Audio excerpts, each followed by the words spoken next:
Facebook group. Yeah, this is what I look like. And yeah, I mean, I talk a lot. I'm pretty much an open book, but there's still a lot that people don't know. So I figured this would be the time to share. And so here we are. Grab the microphone. Oh. Am I not on? Okay, so the title of this is after a short story by Joyce Carol Oates, and I picked this title not because of the story, because it's a little dark, but because the title always like stuck with me, because I asked this question to myself, like, where have I been, where am I going, what's next? And so this is where I've been, I guess. You know, so I was born in New Haven, Connecticut. My mom is from a small village in the north of Lebanon, and my dad is from a suburb of Detroit. Yeah, my mom came when she was 16 to Dearborn before the Civil War, and my parents met in medical school. And if you don't know my big fat Greek wedding, their wedding was pretty much exactly like that. You don't eat no meat, but so yeah, I have a lot of obstacles growing up. My mom was the only one in her family who stayed after they got married, so the rest of her family went home. And so this is just kind of a bit of who I am. You can't really see, it's a little blurry, but my sister resembles my mom the most. And my brother had white blonde hair when he was little. And so people would speak Spanish to my mom thinking that she was the nanny with my brother because they just didn't look alike at all. But yeah, so we moved to South Carolina when I was 2. My mom had a Lebanese flag as her license plate, and everyone asked her why she had a Christmas tree on her car. I want to help the Iraq and South Africa, such as also, but I never wanted to be associated with this image of South Carolina, so I obsessed over not having a southern accent, and I was scared to be defined by a stereotype. So I was really weird, that's me as Professor McGonagall, and I realized that I was, continuously inspired by these female authors who were kind of like, okay, I can align with these ideas, and it helped me realize who I was. And yeah, this is a quote from the Bell Jar. It's really long, but it's basically saying that she had a lot of opportunities in the book, and choice is always seen as a good thing, but sometimes it's overwhelming and you don't know what to do. And so this kind of is like she's sitting there and it's like, okay, I'm just sitting here watching all these figs die, and I don't know which one to pick. So that kind of resonated with me, and I really found myself through that book. Then I started taking pictures, and these are all like my mirror selfies, but it kind of, it started as a creative acknowledgement of like my existence, whether or not I was fully comfortable with it, and I wanted to try and see what other people might not. So it really was my way of like, okay, let's look at things differently. And so I've traveled to Lebanon many times, and this is my Teta, and you can't really see her very well, but so she's one of my favorite people, and it used to be much harder for me for her to force me to eat all her delicious food, because I was like so resistant to Lebanese culture, and I was like, I only like hot dogs, french fries, and hamburgers. And, but I've grown to love and devour all of her food. And, throughout the years, many trips, we've taken, but there's a part of me that's always going to be sad about visiting Lebanon, because you see this like beautiful country and all the potential, and like all these sad things happening, and the surrounding conflict, and there's a lot of inaction, and but it's one of the reasons I'm at Harris. Anyways, so I have this French name, and my mom went to a French school in Lebanon, thanks colonialism, and named me after an author. So I finally did my bachelor's thesis to understand like why, and so I did it on this book. You can translate that, it's The Vagabond, and I found that I resonated a lot with her, like eerily so, and she kind of had this definition of feminism like on her own terms, and maybe not what society decided what feminism was, but it was the sense of doing what she damn well pleased, and I really liked that. So it was kind of weird, because I was reading it and I was like, whoa, I do this too, and it was weird. So then I decided to continue the journey, and I went to France. And this was my first day in Paris, was the March after Charlie Hebdo, and I sat in this cafe and I talked to this old man for a while, and I was like, I don't really know, I'm not French, like it's kind of weird, and he was like, it's not about being French, it's about being a human being.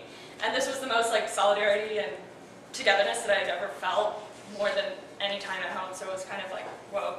And so I continued the journey and whatever. I made a lot of random friends, and I was really shy in the past, believe it or not. And so I kind of learned not to waste time on small talk, and like everyone has a story and they should tell it. Yeah, then I went back later. It's hard to see, but so I was living in Lille, but I was actually teaching high school and middle school around Dunkirk and a small town called Coinsaint, and it's right kind of by Calais, so there were some camps up there. It wasn't very glamorous, but I learned a lot from the kids being kind of mean to me, but yeah, they were like really confused because my name was French, and I think they were kind of scared. But so this is like their vision of America and like Anglophone countries. And, like there's Homer Simpson on a donut if you can't see, but like I had to like fight to escape the stereotype that my country created for me without my permission. And so it was like me just trying to define myself on my own terms. And so yeah, I lived there for a while until like last July, and I mean I just continue to feel like the spirit of togetherness. People are always gathering for like no reason, and I mean for me it was just kind of like I hadn't really seen that before. Like yeah, people sit in the park, but like this was like whoa, next level. But then there was also, I mean, this acceptance of solitude and being alone, and that's totally fine. And I mean if you go eat out alone, like for me in South Carolina, if I go eat alone somewhere, like there's something wrong with me. But here there was like, okay, do whatever you want. If you want to have a cup of coffee by yourself, if you want to sit and write, read, like do it. And so that was something that I really enjoyed about France. And so it took a while to learn really how to take pictures, and it was really fun. I pretended like I was a fashion photographer for like 2 days, and like snuck into shows, but no one asked questions. So there's that like really nice feeling of being totally anonymous and people just not caring. And so yeah, for me it's not about where you're from, but it's about where you've been and where you're going. And like, am I American? I guess technically, but like in my head I don't really know. So hashtag body by bread. I love any kind of like pastry of France and like anything. I don't know, I'm Lebanese at the same time, so I kind of think like your nationality shouldn't really totally define you. And yeah, visas for everyone.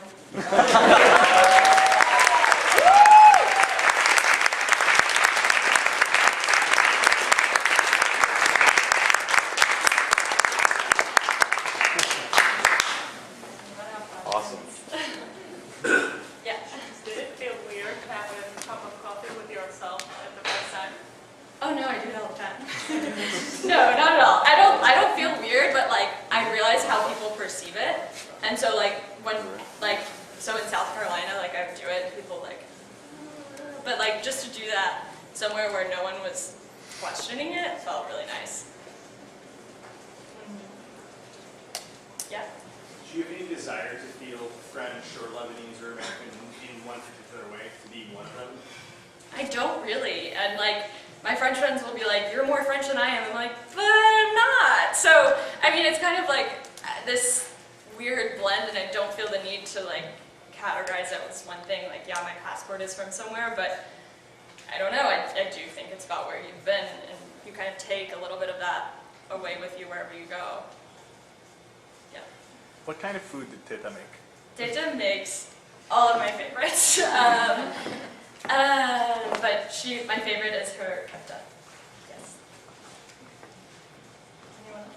Yeah. Where you plan to go? After Harris, I do want to go back to France. Yeah. Yes.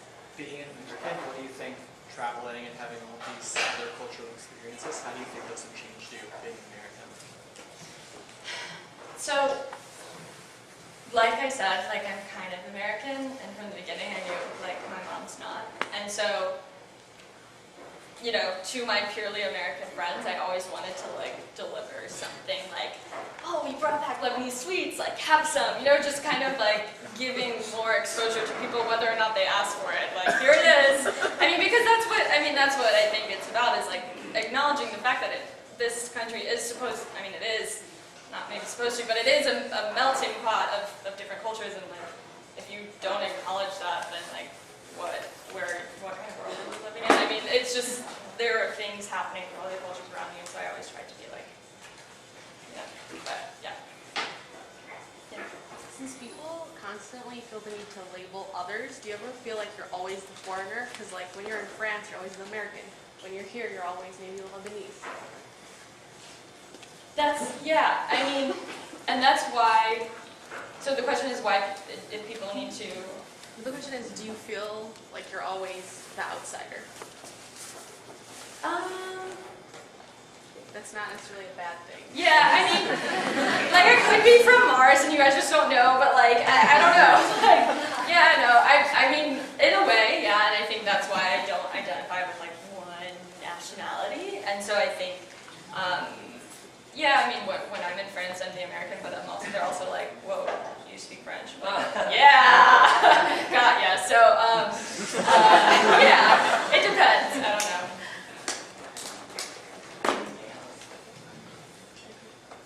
Yeah. What's your favorite type of French bread? Like all the bread. I don't know. It's so hard to decide. I just had a baguette this morning, and I sure. But yeah, no, everything. Yeah. I really agree in that everybody has their own story, but sometimes when I'm with strangers, when I'm friendly, it is really hard to get there. And how can you do that?